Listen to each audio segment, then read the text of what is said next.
Bandarban cantonment public school ও কলেজের একাদশ ও দ্বাদশ শ্রেণীর প্রিয় শিক্ষার্থীরা, আজকের অনলাইন ক্লাসে তোমাদেরকে স্বাগত জানাচ্ছি। প্রিয় শিক্ষার্থীরা, আজকের ক্লাসে আমরা গত ক্লাসের ধারাবাহিকতায় ইসলামের ইতিহাস ও সংস্কৃতি প্রথম পত্রের পঞ্চম অধ্যায়ে আলোচ্য বিষয়সমূহের উপরে সৃজনশীল প্রশ্ন নিয়ে আলোচনা করব। আলোচনার শুরুতেই আমরা বোর্ডে যে উদ্দীপক দেওয়া আছে সেই উদ্দীপকটা আমরা একটু পড়ে নিই। ইতিহাসে অনেক গণহত্যার নজির রয়েছে, তেমনি এক গণহত্যার ফলে একটি নদীর পানি রঞ্জিত হয়ে গিয়েছিল। ওই গণহত্যায় একটি বংশের 500 বছরের রাজত্বের পরিসমাপ্তি ঘটে। তদানীন্তন সভ্যতার একটি শ্রেষ্ঠ নগরী ধ্বংসস্তূপে পরিণত হয়। এই উদ্দীপক থেকে জ্ঞানমূলক যে প্রশ্ন দেয়া আছে, ক নাম্বার, জালালি পঞ্জিকা কে প্রণয়ন করেন? আব্বাসীয় প্রথম দিকের আব্বাসীয় খলিফারা তারা যথেষ্ট শক্তিশালী এবং যথেষ্ট দক্ষতার পরিচয় দিয়েছেন, কিন্তু পরবর্তীতে দুর্বল এবং অকর্মণ্য অযোগ্য আব্বাসীয় খলিফাদের সময় অনেকগুলা ক্ষুদ্র ক্ষুদ্র স্বাধীন রাজবংশের উদ্ভব ঘটে। তেমনি একটি ক্ষুদ্র রাজবংশের নাম হচ্ছে সেলজুক রাজবংশ। আর এই সেলজুক রাজবংশের মালিক শাহ তিনি এই জালালি পঞ্জিকা প্রণয়ন করেন। তাহলে প্রথম যে প্রশ্ন দেয়া আছে, জালালি পঞ্জিকা কে প্রণয়ন করেন, এই প্রশ্নের উত্তর হবে সেলজুক বংশের শাসক মালিক শাহ জালালি পঞ্জিকা প্রণয়ন করেন। দ্বিতীয়ত প্রশ্ন দেয়া আছে, কাকে আব্বাসীয় খিলাফতের প্রকৃত প্রতিষ্ঠাতা বলা হয়? আমি আলোচনার শুরুতে বলছি, প্রতিষ্ঠাতা এবং প্রকৃত প্রতিষ্ঠাতা বিষয়টা কখনোই এক নয়। আব্বাসীয় খিলাফতের প্রতিষ্ঠাতা বলা হয় তাদের প্রথম খলিফা আবুল আব্বাস আস-সাফাকে, কিন্তু আব্বাসী খিলাফতের প্রকৃত প্রতিষ্ঠাতা বলা হয় তাদের দ্বিতীয় খলিফা আবু জাফর আল মনসুরকে। আবু জাফর আল মনসুর তিনি আবুল আব্বাস আস-সাফার মৃত্যুবরণ করার পরে 754 খ্রিস্টাব্দে তিনি খিলাফতে অধিষ্ঠিত হন এবং 775 খ্রিস্টাব্দ পর্যন্ত দীর্ঘ 21 বছর সময় তিনি সফলতার সাথে এবং দুর্দণ্ড প্রতাপের সাথে তিনি ক্ষমতা অধিষ্ঠিত ছিলেন। আর এই দীর্ঘ সময়ে তিনি অভ্যন্তরীণ যে সকল শত্রুরা ছিল তাদেরকে তিনি দমন করেন, বিশেষ করে তার নিজের চাচা আব্দুল্লাহ বিন আলীকে এবং আব্বাসীয় আন্দোলনের প্রধান প্রচারক, প্রধান দায়ী, যাকে তিনি ভবিষ্যতে বিপদের আশঙ্কা মনে করেছেন, সেই আবু মুসলিম খোরাসানিকে তিনি নিষ্ঠুরভাবে তিনি হত্যা করেন। এভাবেই যাদেরকে তিনি শুধুমাত্র শত্রু পক্ষের লোকদেরকে হত্যা করে তিনি ক্ষান্ত হননি, যাদের নিজস্ব লোকদের মধ্যে যাদেরকে তিনি ভবিষ্যতে আব্বাসীয় খিলাফতের জন্য বিপদের আশঙ্কা মনে করেছেন তাদেরকেও তিনি নিষ্ঠুরভাবে হত্যা করেন। এভাবে অভ্যন্তরীণ যে সকল সমস্যা ছিল, সকল বিদ্রোহ বিশৃঙ্খলা সমস্যাগুলো তিনি মোকাবেলা করেন।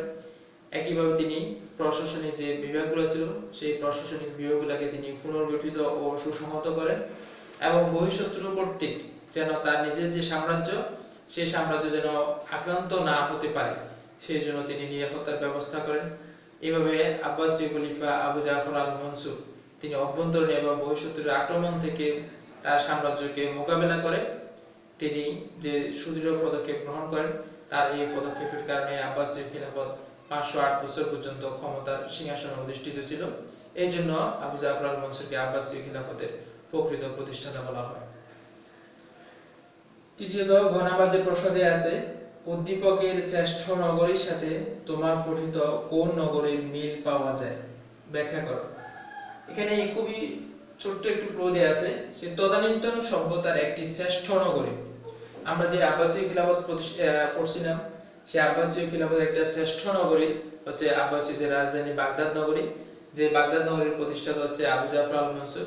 তিনি 762 থেকে 766 সাল পর্যন্ত এই সময়ের মধ্যে বাগদাদ নগরীর প্রতিষ্ঠা করেন এবং এই বাগদাদ নগরীর প্রতিষ্ঠা করতে তার খরচ হয়েছিল প্রায় 50 লক্ষ দিরহাম।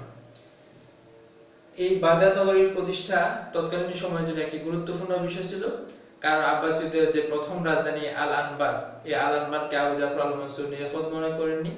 এই জন্য নিরাপদ মনে না করার কারণে তিনি পারস্য সম্রাট কিসরা নওশিরনের এক সময়কার গ্রীষ্মাবাস এই বাগদাদকে আব্বাসীয়দের রাজধানীতে পরিণত করেন এবং এই বাগদাদকে বলা হয় যে বৃত্তাকার নগরী।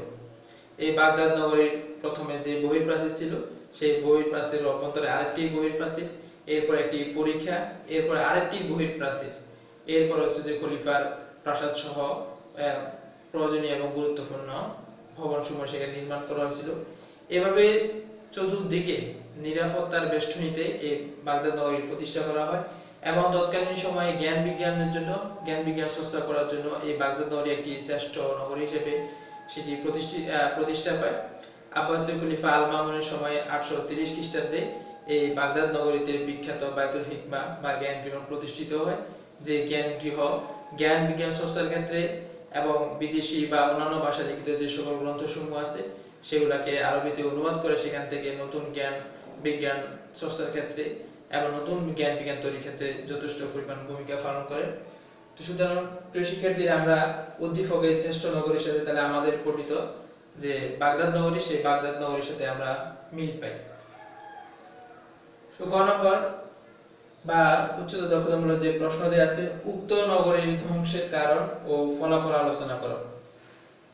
আবু জাফর আল মনসুর যে বাগদাদ নগরী প্রতিষ্ঠা করেন 762 থেকে 66 খ্রিস্টাব্দের মধ্যে, 1258 সালে এসে হালাকু খান এই বাগদাদ নগরী ধ্বংস করেন। এই বাগদাদ নগরী ধ্বংসের সাথে সাথে আব্বাসীয় যে খিলাফত, সেই খিলাফত পর্যন্ত ধ্বংস হয়ে যায়। 508 বছর পর্যন্ত তারা দুর্দণ্ড প্রতাপের সাথে দক্ষতা এবং যোগ্যতার সাথে যে আব্বাসীয় খিলাফত তারা পরিচালনা করে গেছেন, সে 1258 সালে হালাকু খানের আক্রমণের মধ্য দিয়ে বাগদাদ নগরী এবং আব্বাসীয় খিলাফত দুটি ধ্বংসস্তূপে পরিণত হয়। এই বাগদাদ নগরী ধ্বংসের কারণ হচ্ছে যে 1253 খ্রিস্টাব্দে গুপ্তঘাতক সম্প্রদায় নামে একটা সম্প্রদায় হালাকু খানের সৈন্যবাহিনীর উপর আক্রমণ করেন, আর তাদের বিরুদ্ধে অভিযান পরিচালনার নিমিত্তে তিনি সর্বশেষ আব্বাসীয় খলিফা আল মুস্তানসির বিল্লাহর সাহায্য প্রার্থনা করেন, কিন্তু আল মুস্তানসির বিল্লাহ তাকে কোনরূপ সাহায্য প্রদান করেনি। আর কোনরূপ সাহায্য প্রদান না করার কারণে হালাকু খান নিজেই তিনি 1253 খ্রিস্টাব্দে এই গুপ্তঘাতক সম্প্রদায়কে নির্মূল করেন এবং নির্মূল করে এই গুপ্তঘাতক সম্প্রদায়ের বিরুদ্ধে যে আব্বাসীয় খলিফা তাকে যে সহযোগিতা করেনি, এটার প্রতিশোধ গ্রহণ করার জন্য তিনি বাগদাদ নগরী অবরোধ করেন এবং দীর্ঘ 40 দিন পর্যন্ত তিনি সেই বাগদাদ নগরী অবরোধ করে রাখেন। এবং পরবর্তী সময়ে এই বাগদাদ নগরীর যে বহির্প্রাচীর, সেই বহির্প্রাচীর ধ্বংস করে সেখানে তিনি ধ্বংসযজ্ঞ চালান। তৎকালীন সময়ে বাগদাদে প্রায় 20 লক্ষ লোকের বসবাস ছিল। এই 20 লক্ষ লোকের মধ্যে তিনি প্রায় 16 লক্ষ লোককে নির্মমভাবে হত্যা করেন এবং তাদের রক্তে রঞ্জিত হয়ে যায় টাইগ্রিস নদীর পানি তাদের রক্তে রঞ্জিত হয়ে গিয়েছিল। এবং এভাবে তিনি নির্মমভাবে সাধারণ জনগণকে হত্যা করেন। পাশাপাশি সর্বশেষ আব্বাসীয় খলিফা আল মুস্তানসির বিল্লাহ তাকে তার সপরিবার তিনি হত্যা করেন। এই হত্যার মধ্য দিয়ে পরবর্তী সময়ে মুসলমানরা জুমার দিন খুতবাতে পাঠ করার মতো তারা আর কোনো খলিফা বা কোনো ব্যক্তি সেখানে অবশিষ্ট ছিল না। এই হত্যার মধ্য দিয়ে ধর্মীয় সুন্নি সম্প্রদায়, মুসলমানদের মধ্যে একটি সম্প্রদায় আছে, তাদেরকে সুন্নি বলা হয়। এই সুন্নি সম্প্রদায় তারা তাদের ধর্মীয় এবং রাজনৈতিক ক্ষেত্রে তারা নির্দেশনার অভাবে দিকভ্রান্ত হয়ে পড়ে এবং হালাকু খানের এই আক্রমণের মধ্য দিয়ে বাগদাদ নগরীতে যে একটি কৃষ্টি কালচার, একটি সভ্যতার প্রবর্তন হয়েছিল, সেই সভ্যতারও ধ্বংস সেখানে সাধন হয়।